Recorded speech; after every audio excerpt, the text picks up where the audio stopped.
It's also my birthday. He said stand up for a second. He's out of the shot. Oh, that's a hooper. That's a hooper. Yes, sir. And let's show him what hooper. you got on today.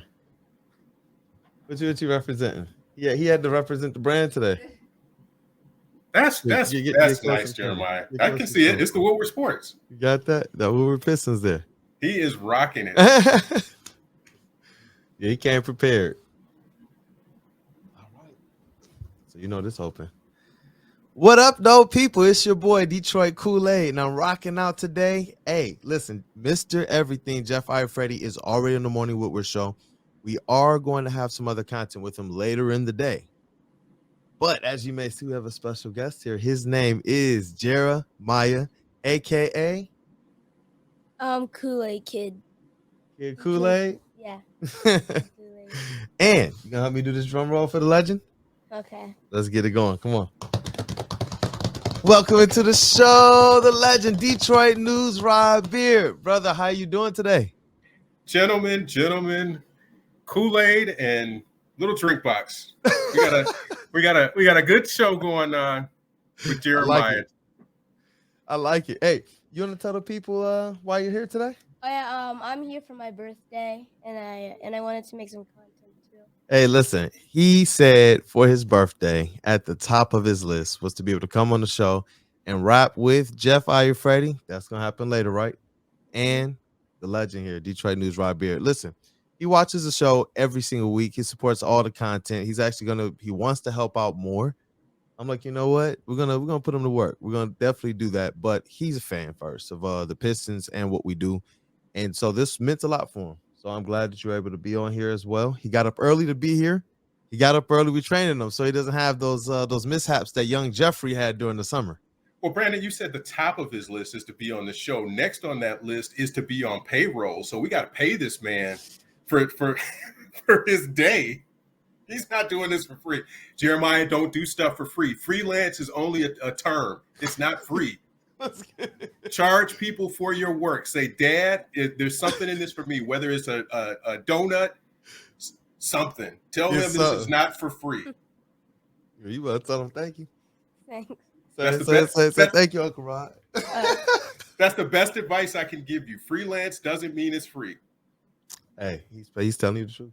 Telling you the truth, brother. Now, before we get into some of this recent Pistons news, I did want to ask Jeremiah a few Pistons questions before we get into it. Is that okay with you, Rod? That's absolutely okay. All right, you got to tell the people, who is your favorite current Detroit Piston? Kate Cunningham, Jaden Ivey, and Saddiq Bey. No, not Saddiq Bey. Saddiq Blaze. Saddiq Blaze. Listen, man. Blaze. Listen, that's his name for him, Saddiq Blaze, especially when he gets going on those hot shooting streaks. It is awesome, man. Like, I love to see his Pistons fandom. It's similar in some parts to mine and different, like in its own way, and it's unique. Now, who are some of your favorite past Pistons players?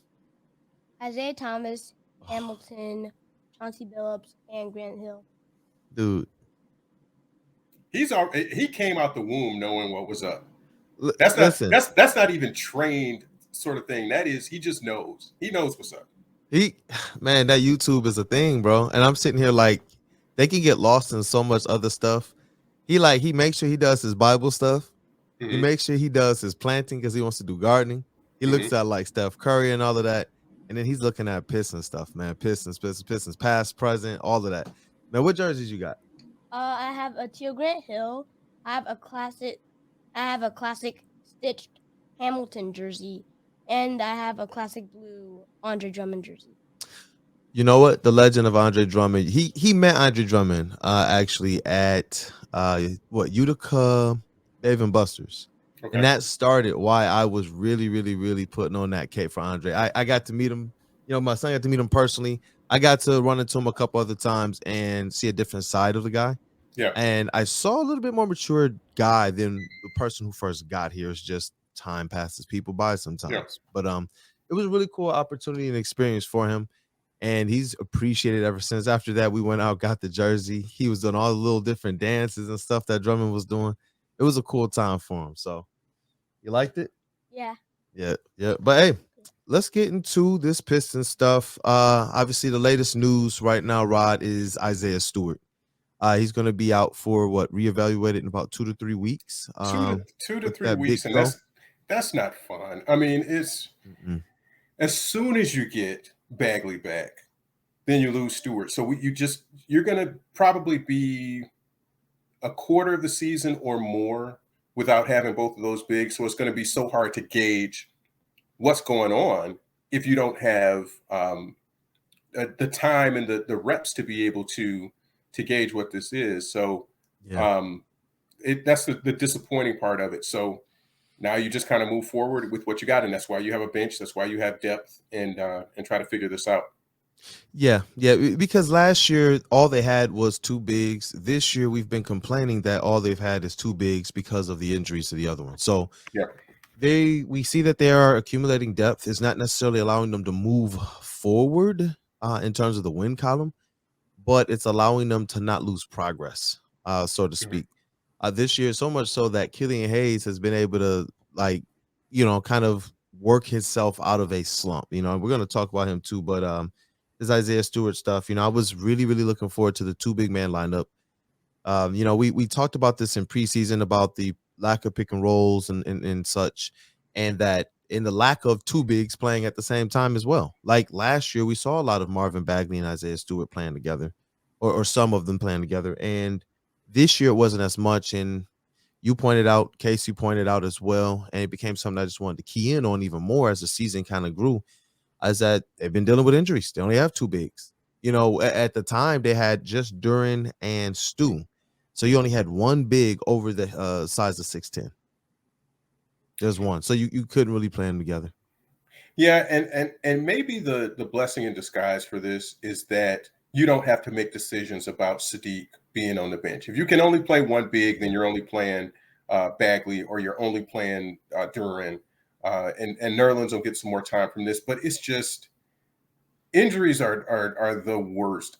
Jeremiah, stretch before you do anything, any kind of activity. Make sure you stretch. Make sure that you are taking care of yourself. If you got to ice, well, you're 10. You're probably not icing yet, but just do just do it anyway. You know what? Do a couple of push-ups, and you're not lifting, but do some push-ups. Stay in good shape and try to avoid injury as much as you can, because it is the worst. Now he's been trying to talk about lifting weights and all that, and I know soon we were all like, man, let's get the double-digit weights first. I'm gonna let your bones, your body, your muscles, and everything kind of get right first. Man, I sound like my grandma and my dad and everything. Now I'm a parent, but do you do any workouts? He does some workouts. What do you do? I do 100. Yeah, so I do 150 jumping jacks a day. Okay. I run 10 laps, and I do my basketball. Yeah, he shoots 5 shots from each area on the court, 5 different locations before he does all of his other drills, and then he does his layups run those same cones, and now he's working on some dribble moves as well. Okay. I know you said Cade was your favorite player. We're gonna get some more basketball talk about this, but as it relates to him, why is he one of your favorite players? Because he has good ball handling. I like that. What's your favorite move of his? It was the in and out. How does it look, man? Show me. Shifty. Yeah, and then shoot. You like the way he shoots from the mid range? Yeah, he watches, man. He really gets into it. And I like it. I see him go out there on his own. I can tell he does. He's gonna be something. If he's paying attention and he likes the in and out move and he understands that now. All right, Jeremiah, we're gonna get you on a court one of these days and see what that actually looks like. Hey, he's looking good and he can shoot, man. I'm like, you know what? I had to break down and let him know, you know what, man, you might be a little better than me at this age already, man. When I was 10, I don't know. He looked at me, he was like, wait, but you were, and I was like, yeah, I'm just playing. Never let him win. Never let him win, ever. No, but he's good, man. He's making me proud. Like I said, what are your priorities, man? God first, family second, and then Pistons. That's what it is. That's what it is. Yeah. Wait till you get 16, Jeremiah. Then we're going to reassess what that list looks like. Yeah. We are. Well, I'm thinking about my 16-year-old list, and I'm like, ooh, you know what? 2028, November 16th, 2028, we're going to take another look at that priority list. Oh, man.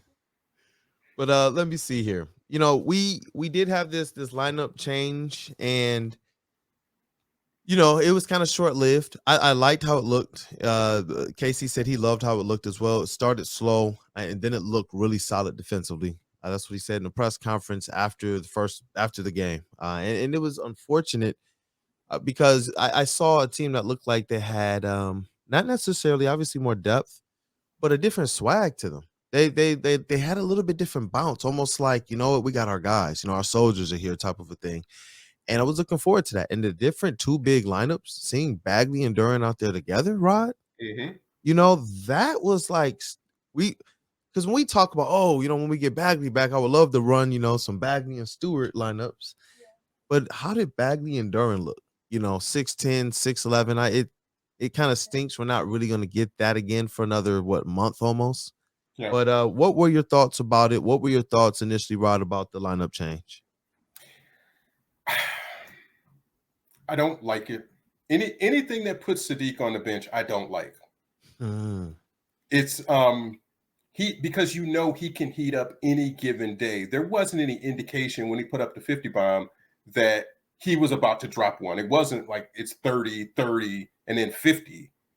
So he can do that at any given time, and you're sitting a 3-point shooter. So I that part I do not like. And I get you've got to see your bigs. You've got to put some different combinations in there. Are you sitting Bojan? That's sort of the issue with this is when you get Bojan, now you have your forwards locked in place because you can't sit Saddiq. You can't. And so it leads me. No, I'm not even going to say that. I'm not even going to say it. Come on. No, I'm not even going to say it. Is Bojan a foundation piece for the longer term being both years of that extension? If he is, then you got to ask some questions about what the longer term overall plan is, because it's starting to look like he and Saddiq can't play together if you're going to play two bigs because you're not rebounding well. So then it brings into question, when you sign Bojan, are you locking him down so you have cost certainty if you're looking to make a trade somewhere else? And the other team knows what they're getting, so he becomes instantly more valuable. Right. Because it's like having an all-star type player under contract for 2 more years. If you have him on an expiring, then a team is looking at him as a rental. But if Troy take a higher level value draft pick because of the years. Troy Weaver, bro. I've been seeing social media talking. Don't even say Lakers. We can't even talk about Lakers. But if that's the play, because of the way that contract is structured, that the second year is not fully guaranteed, that he's immediately tradable. So you didn't sign him for the long term. Maybe you didn't sign him for the long term. Maybe you signed him to make him a better value if you're looking to trade him, because long term, you can't play two bigs, Bojan and Saddiq. You can't do it. It's just not going to work. So either you're going to do it with one big and both of those guys, or somebody's looking to be shipped out soon. Yep. Yeah. And when I was first looking at it, it was interesting because I thought if they made any change, it would be Bojan to the bench. And Dwayne Casey's statements on the change after the game was interesting because out of all everything that he was saying sounded like this should be Bojan. Even down to the reference of Manu Ginobili. When he was talking about, Saddiq Bey, he's a pro. He's gonna get through this. He's gonna get starters minutes. And haven't you guys heard of a guy named Manu Ginobili? Well, that to me is more what Bojan brings to the table. And I used to believe that because of his instant offense, get him in there with Cade right away. But since he's instant offense, that means you can bring him off the bench and get instant firepower. Saddiq Bey's game is a little bit different. Sometimes if you want the threes, you might have to start the game like that. If you're bringing him right off the bench as a bench player, you can't really rely on him being just a stand in the corner guy. He's gonna have to, in that role, be more of what we've seen, that isolation, make things happen. And so just from an X's and O's type standpoint, I didn't know if Bojan starting was that, in more or less to what you were stating, his value, keeping his value high. We know that Saddiq Bey is somebody that we do have a little bit more, I don't know if it's control over. I know one of the drafted in players. Bojan's a guy that we know is going to be in demand come the trade deadline and come next trade deadline and come the draft time and all that. So, whether he's a part of it long term or not, I just thought it was a little bit better to probably bring him off the bench. But maybe if, like Casey said, that they're going to spin the dial a couple times here. He said, this is not set in stone. He said, this is not the last lineup change. They're going to look at a couple different combinations. Maybe Saddiq Bey is just as what the guy, maybe Saddiq Bey is that guy that you wrote about.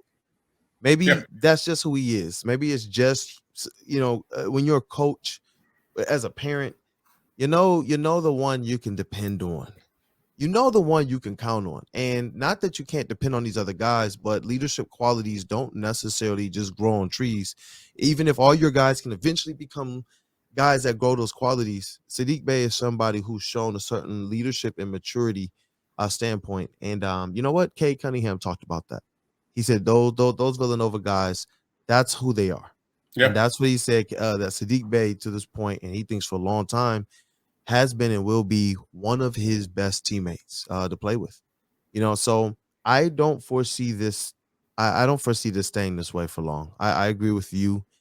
I didn't feel right when I first saw it. It didn't seem like it fit his style. Playing with the bench unit, sure. Coming off the bench, no. I didn't like that part of it. I don't know. And one of Casey's favorite sort of points to go back to is it doesn't matter who starts the game, it's who finishes the game. So if you look at his teams that finish, if it's a close game, who are the last five on the court, then that's who he trusts. That's who's been playing well. You can take more from that than you can from who starts the game. But at the same time, if your wings are – if you're putting Burks, Livers, and Bey out in that second group, you got a whole lot of three-point shooting, with Duren and Killian. That's an eclectic mix of things. So I can see Saddiq and Bojan playing together, but when you separate them on this roster, it gets really weird. So now you've forced Jaime out of that second group. So where's your athleticism on the bench? It really is just Duren in terms of you need a slasher with Duren because of his ability to pass in the interior. There you go. It's like problems. It's like, what you gonna do? You know what I mean? It's in a restoration. I think this is the good problem to have this year. This is the problem to have this year as you're trying to figure out your needs, your fits, as you're coming into cap space, as you're coming into draft capital. This is what you want to see right now. And I think right now, it's whoever's last man standing out of all of the oft injured and everybody else. It's how do you perform? I love what I've seen out of Killian lately, because it hasn't looked like his game has just improved. It's looked like his mentality has improved. The types of shots he's taking is right back to preseason Killian, where he's going out there and he's directing the show. He's getting to his spots more aggressively. His passes are looking like he means them now. Not like it was earlier in the season where he just looked like he was kind of second guessing, like his role changed. And I get in preseason he got a lot more attempts, but that shouldn't change once the season starts in terms of how you take those attempts just because they may reduce. So I don't know. I really like what he's doing right now. Well, I said I wanted to see him get to that 12-5-5 mark on a consistent basis. I believe over the last 3 or 4 games, that might be where he's at. I saw a stat. It was about that. I checked it this morning. I wanted to have it with me, but we were ripping and running and getting some stuff going. But I've liked what I've seen out of him. What are some things that you've liked about him lately? I think he's starting to put it together, and the fact that he's attacking the rim, and this is what we've wanted to see. This has always been from his kind of scouting video. It was he gets in the paint, he makes the defense come to him, and then he can dish the ball off. He's a lob threat. He gets guys the ball. If he's not doing that, and you relegate him to being a 3-point shooter, then that's not his strongest suit. So he's got to figure out ways to kind of do all of these things. It's always do the things that you do best, and then start working on your other stuff. And that's always been the thing with him is mentally, can he kind of stay in this? What about you, Jeremiah? What's your strongest thing? Are you a good dribbler? Are you a good shooter? Defense? What do you do best? Shooting. Yeah, shooting. How are the handles? Good. I'm doing better. Yeah. What's your favorite dribble moves? You gotta tell them, man. Definitely. It's probably the in and out. Yeah. Are you left-handed or right-handed? Right-handed. Okay, yeah, we can't have lefties out here doing weird stuff. And I'm also learning how to do both my hands. I'm learning how to do left and right so yeah. Dribbling left or right, or just shooting left and right, dribbling left and right, all that stuff. So layups left and right. So I was gonna say for layups, make sure you spend time on your left hand. Make it's as much as you can. If you can develop and grow with your left hand, things will be a lot easier for you when you get taller and when you get bigger. You're already tall, but yeah. Yep. I'm like, man, he's gonna be taller than me. His mom is tall. You know, I'm about just under 6'2". Shoes, I'm over 6'2", so I think he's gonna be at least 6'3", 6'4", man, just with his arc.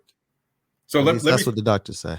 Let me say this. When I was your age, I couldn't make a left-handed layup for anything. I always had to make a right-handed layup on the left side. So then at some point I said, you know what, I'm just going to do it. I'm just going to spend a lot of time working on my left hand. Whenever you're just playing 21 or just playing around, just shoot the ball with your left hand, jump off your right foot on the left side. Apparently somebody's been telling you that, but you will be able to. Don't listen to me. He'll listen to you. But you will be able to be so much better if you develop that left hand. Dribble with the left hand and make layups with the left hand. By the time you get 12 even, it'll be something. You'll notice a difference. You're right. So thank you for that. Thanks. You're welcome. I got those Killian, his last 4 games, 12 points, 4.3 rebounds, 4.3 assists per game. Yeah, that's almost it. It's almost 12, 5, and 5. Yep. You know, and I know his last 3 more concentratedly were the ones that he's or the last 5. I'm gonna go. I know his last 10 is not so good, obviously, because there was a couple duds in there, but the last 5 just put a little bit more meat in there. That includes the games against OKC, Boston, New York, Boston, and Toronto. He is averaging 10.6 points, 10.4 assists, 3.4 rebounds. I just wanted to open that up to a 5-game sample. Rather than the 4. The 4 kind of encompasses when he really started getting on that run. And so that's why I wanted to at least highlight those. But I didn't want anyone to think we were just cherry picking some stats or anything of that nature with Killian Hayes. It's not just the offensive production that has gone up either. His defensive energy and activity has just improved. And that's been more comforting. When he wasn't scoring earlier as well, I was disappointed because I saw his defense drop. I think that's what we talked about last show. His defense dropped. His playmaking did not look like he was as Killian as he has shown to be. You know, I'm going to keep saying it. He was picked number 7. I feel like he has the ability to truly become, you know, if he really, really works at it on defense and with playmaking, that Jason Kidd type of player. I really believe he has the skills, he has the height, he has the build, he has the playmaking ability, but for some reason up top, he just can't seem to put it together. And I think that's what's going to be that. I don't know. I don't know if it's just a killer instinct that's missing or something, because he has a motor. He's not a lazy player. Like, you know what I mean? This is not like someone who's taking plays off. It just seems to be like a lack of a killer instinct. Like, does he know he's good? Because you see him go through his flurries. And I'm not Mhm. saying, good based on the stats we've seen. I get what the stats dictate. But when you see these little flurries, man, when this guy just goes out there and plays, like, what's stopping Killian from being able to continue that? What's stopping him from being able to go out there and put forth that same level of energy and activity, even on defense and playmaking, even when the shot isn't falling? So here's what I'm going to say is playing in Europe and growing up in Europe, the competition level is different. And so it's not a night in and night out where even like a Michigan State, where you play Gonzaga and then you play Kentucky. Mm. That playing in sort of a club atmosphere, we talked about it before, where you don't have that, okay, well, it's do or die, or you're gonna be off the court if you don't. And that's what we said in the summer, is he needed to play on Dexter and Davison. Just go in the hood somewhere where it's 5 games down, and if you lose, you got to wait 5 games, and you may as well just go home at that point, because it's just no coming back from that. Yeah, so, where you coming away with the fingernail marks and the little bruises? You're like, where did I get this? Right. Hey, and you got to tell your wife or tell your girlfriend or whoever, like, hey, I was playing basketball. I got it. I didn't get into a fight. It's nothing bad. It's just I was playing basketball. He's right over here. She used to be like, what? I would take my shirt off after the church league games. She was like, y'all do this in church league? I'm like, wait till I go tomorrow for the Sunday league. It is serious business out here. So I think that's that rigor of having to play every game like it's your last game, and if you don't win this game, then you're going home. I think he needs a little bit more of that. And people in high school, people in college in the US maybe have done a little bit more of that. And I think he starts to doubt himself after a while and figure out, okay, if you've played that way and you played on teams like that for years, you don't have a doubt about whether you're good enough, because you know you've had those types of battles. I don't know if he's had that same type of day in and day out play on the court. And we mentioned this before. If you're playing on a club team, when you go in there, your jersey is set out for you, your towels are set out for you, your shoes are right there, all of that stuff is done for you. When you're playing at in the Lifetime Fitness or whatever, and you're trying to stay on the court, you walk in with a gym bag and you got to do all of your own stuff. So you're right. You're right. You know what? That culture, that gym culture, man, that's something that breeds a little bit differently. And it's interesting because the Pistons are, exemplifying the St. Cecilia legendary Detroit gym. Mm-hmm. And I'm gonna be getting down there as well to talk to some people down there and to get some content out. But it's interesting because they say that they're not born. The greats, the legends, the ballers here, they're made. Mm-hmm. They were made that way, and obviously they're utilizing the gym and for what it meant to some of the great hoopers that's played there throughout the years. And when I think back on all of my experiences, I remember playing, in Christian leagues and church school leagues, because I went to Christian schools before I went to public school and started really getting on the basketball scene. And the first time I went out there, man, I was like, oh my word, what is this? This is basketball? Mm-hmm. Hey, hold on, bro. The first time I put you out there with the real hoopers, what happened? What was your perspective? Talking to the mic. Different. But I did make some shots. I did make some 3-pointers.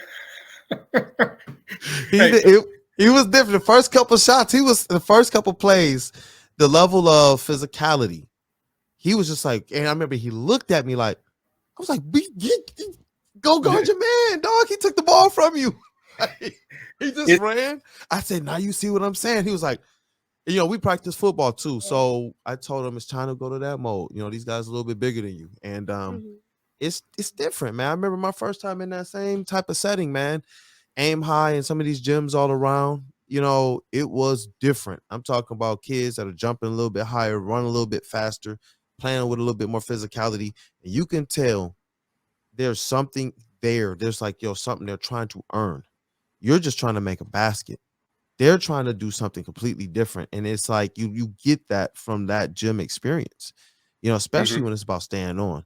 because I believe Killian Hayes loves basketball. And when you go to a gym and there's nothing but hoopers there, and you know your skill and your talent, but you can't stay on the court, or you've gotten one game, one taste, and no, I'm better than him, and you can't get back on, bro, you work. I'll be at the Romulus Rec Center. Let me lose one. I'm going right over to the workout section. I'm just like, I'm going out there dribbling the ball, feels like a ping pong ball. I'm like, let's go. But when you think about how Saddiq came up in the DC area, that it's competitive. Yep. Yes. That's where I played my college ball. It's competitive all the time in the high school ranks, in the college ranks, in the summer times. Yep. His mom said that when I talked to her, it's sort of like when he was probably Jeremiah's age, it was just, you don't know. You dream about saying you're going to play in the league, and until you see that competitive nature of not just in your hood, not just in your city, not just in a state, but all the way around. And then when you start traveling and playing AAU, if it gets to a higher level, there's so many levels to this, and people who are just not out here playing for fun. They're out here playing so they can go to school, or they're playing because they want to go pro. It's a whole different for their communities. Yeah, for everything else. Yep.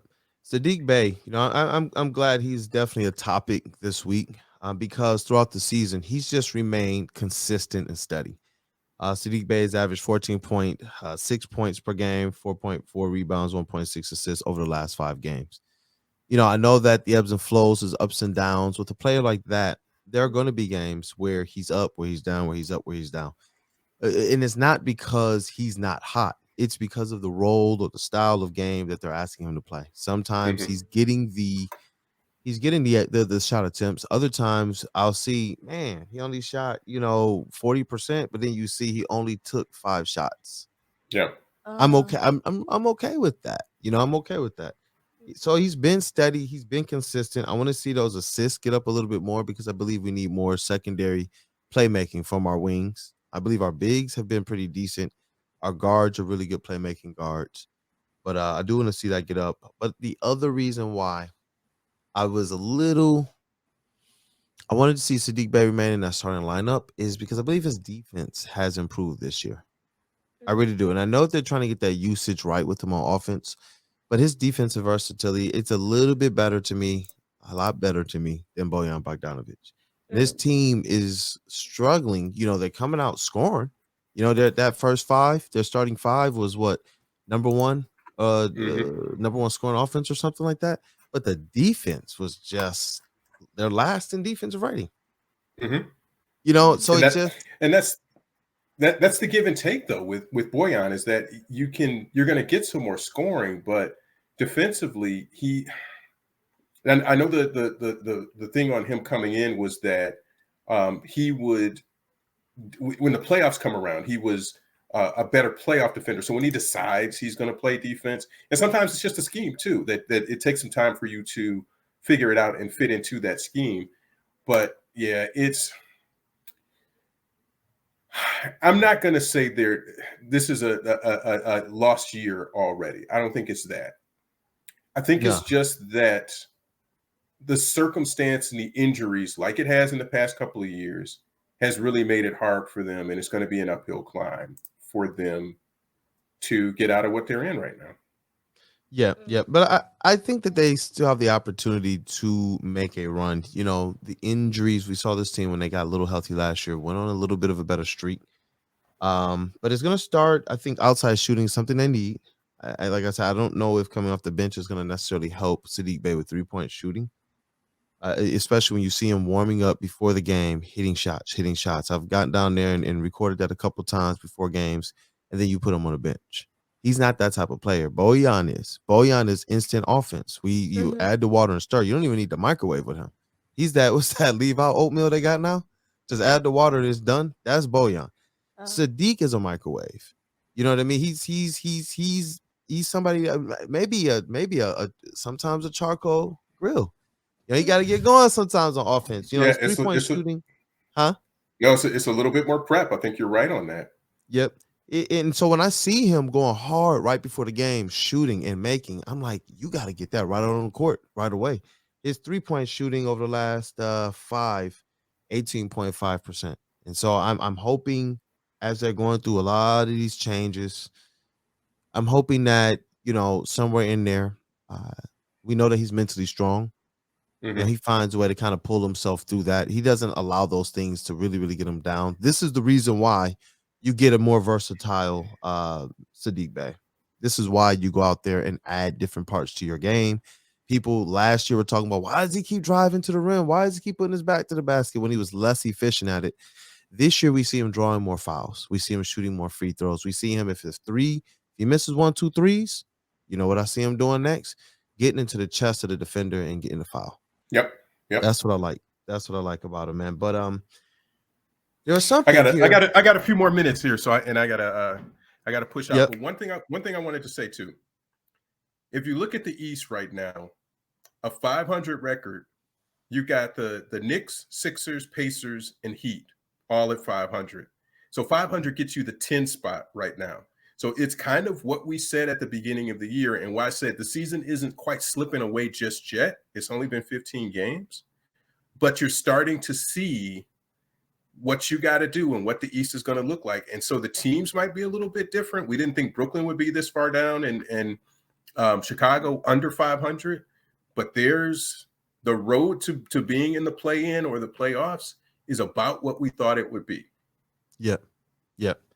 And I wanted to close, and that's a great point. To kind of tell people, as we're kind of dealing with some injuries and things here, let's get this team healthy. If it winds up being that they just can't get healthy, then, you have to mark that as this is what the team is. And then, we'll definitely react to it, but let's get healthy. Let's see what this team looks like when K really gets going. He's going to come back with fresh legs. I don't know necessarily what's going on. I know it was like a shin and then like a foot thing. That generally is just fatigue. You know what I mean? You've played ball. When it's those shins, Rod, you know what it is. That boy was working this summer, and he put on a little bit more weight. Rest up. He's gonna come back with some pep, I believe. But just real quick, you were the first person to bring up, we are going to see the effects of no Jeremy Grant here on this team on defense. And I just wanted to make sure we brought that up because it became a little bit of a talking point on social media this week, as well as I saw on some other sports platforms. Jeremy Grant, that loss there, that was huge on defense. We pondered it all summer. Was this something that we were underestimating? And you said he's 6'9". I remember we talked about it. You were you sat there just looking at me. I'm like, Saddiq Bey and Isaiah Livers, they try hard. Saddiq Bey is slim down, just like you're looking at me right now. And then you were like, yeah, they're not 6'9". They don't got that 7'3" wingspan. That matters. It's a difference in just the way that he would protect on the weak side, and he would get beat sometimes. He's not he's not Joel Embiid or LeBron or anything like that. But at the same time, he could block some shots. He could affect some shots. Yeah. And it's not a direct correlation, but Bojan doesn't affect shots the same way. He doesn't deter a defender and rotate over and make a guy not take that shot. So I think that athleticism is missing a little bit.